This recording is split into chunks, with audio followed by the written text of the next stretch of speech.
Sahabat Diklat Polipeso, mari kita lanjutkan materi dengan subtopik pentingnya istirahat yang cukup. Bapak Ibu sekalian, kelelahan adalah musuh terbesar pelaut dan seringkali menjadi pemicu utama. Gambar ini mengingatkan bahwa rasa lelah yang dibiarkan dapat berujung pada hilangnya nyawa dan hancurnya kapal. Bayangkan seorang pelaut yang sedang berjaga di anjungan kapal pada malam hari. Di sekelilingnya menyala lampu indikator dan radar, namun matanya sayu, pandangan kosong, dan tubuhnya tampak sangat letih saat memegang kemudi. Ia berusaha tetap terjaga, tetapi konsentrasi mulai hilang, reaksi melambat, dan kewaspadaan menurun. Di sisi kiri, tertulis bahwa kelelahan menjadi penyebab sebagian besar kecelakaan maritim di seluruh dunia. Artinya, banyak insiden bukan terjadi karena kerusakan kapal atau cuaca buruk, tetapi karena awak kapal yang sudah terlalu lelah untuk bekerja dengan aman.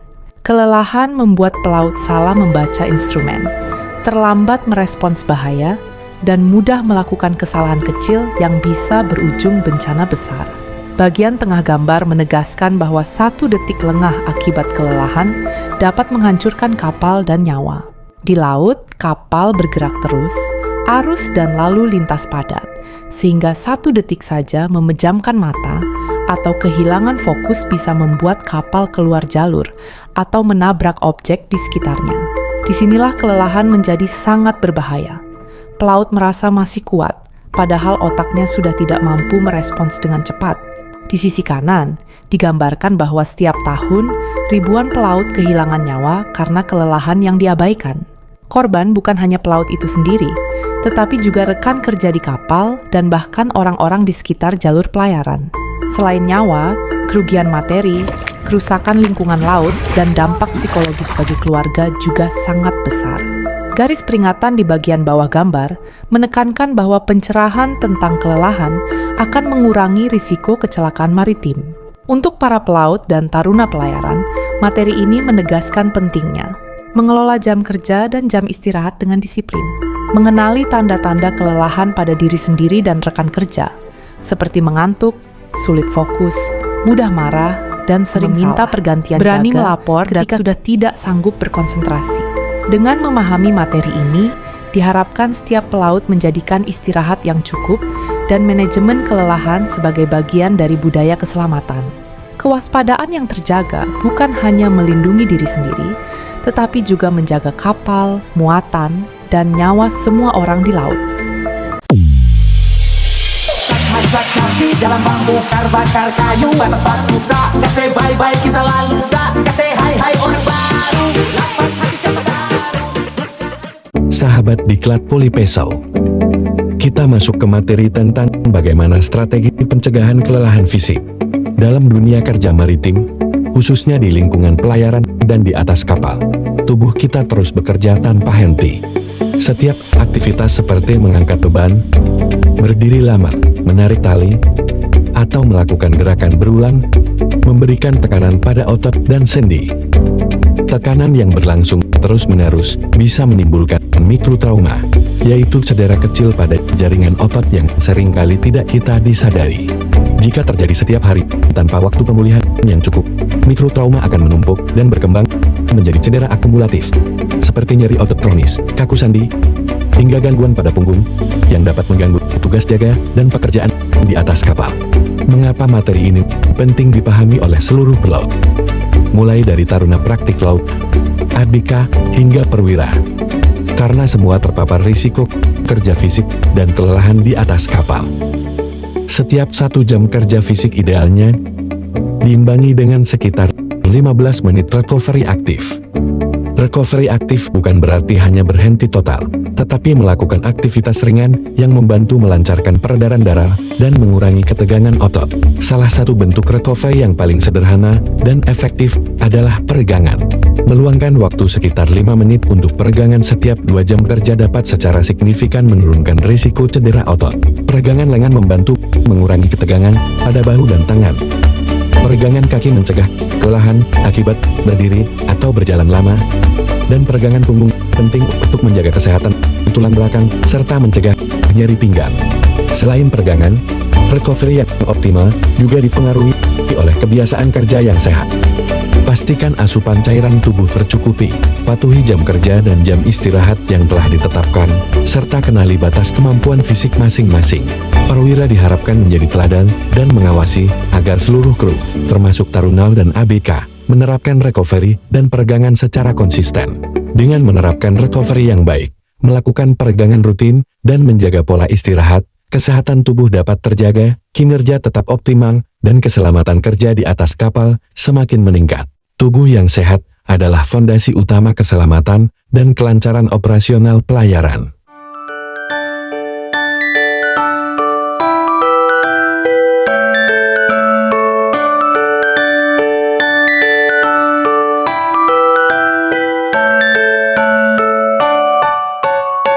Bekerja di laut bukan hanya soal keahlian navigasi, tetapi juga kemampuan menjaga diri dari tekanan lingkungan yang unik di kapal. Sahabat Diklat Polipeso, mari kita membahas materi tentang dampak tekanan lingkungan laut di kapal.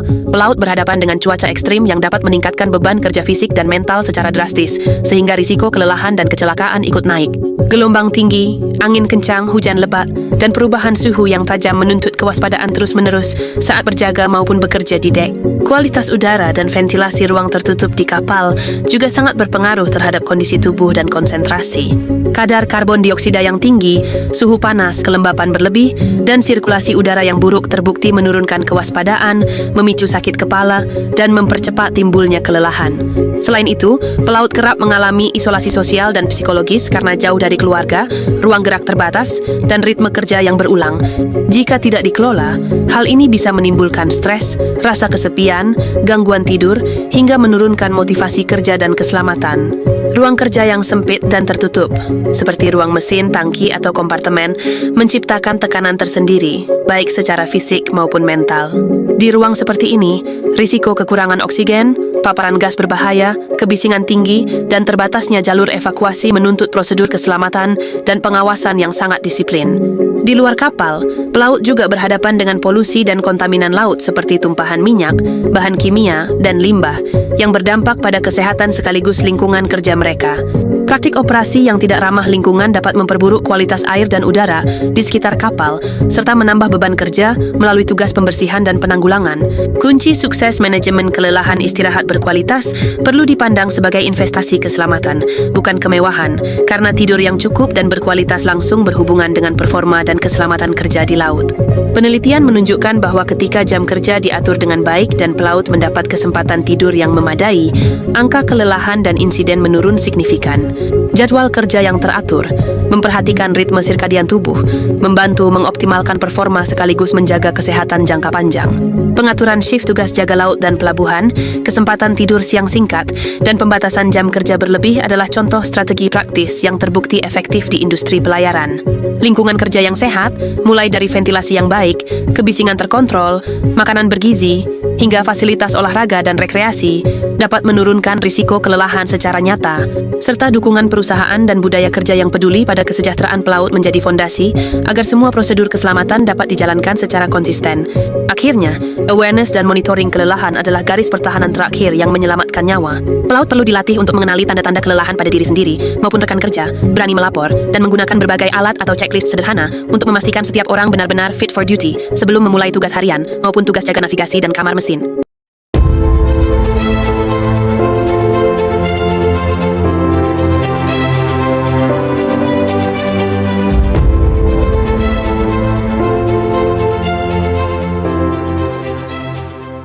Semua prinsip manajemen istirahat tadi akan semakin penting ketika kapal melakukan pelayaran jarak jauh dan terus berganti zona waktu.